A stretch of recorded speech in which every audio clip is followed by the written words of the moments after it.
Weldon has now had the lesions on his back for over 2 months.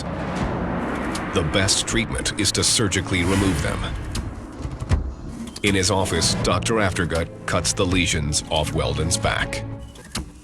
We gave him an oral medication called fluconazole that has been shown to have some activity against leishmaniasis, just to ensure that this wasn't going to come back. The other 8 patients in Texas were treated with drugs and underwent surgery. They have all recovered. Now that doctors in North Texas are aware of the leishmaniasis threat, they can be on the lookout. It is something that patients and doctors need to be aware of. When they see a non-healing sore, it's important they consider leishmaniasis as part of the diagnosis. The best way to avoid sandfly bites is to use insect repellent and cover up at dusk and at dawn. Today, despite the risks involved, Weldon Hatch is determined to continue the work he loves. Well, I'm out and about still. I'm not going to stay in the house.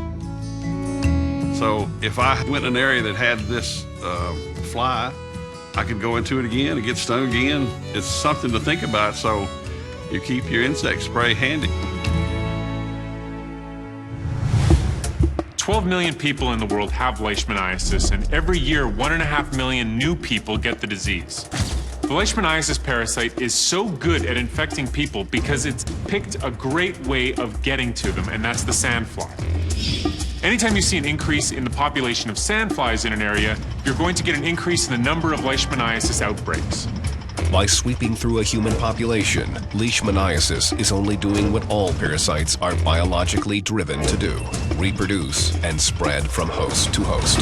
Whether it's by hitching a ride on an insect or moving through the water, the ultimate goal of any parasite is to get to more hosts. So while a parasitic outbreak is bad news for humans, it's a mark of how successful and how cunning the parasites are.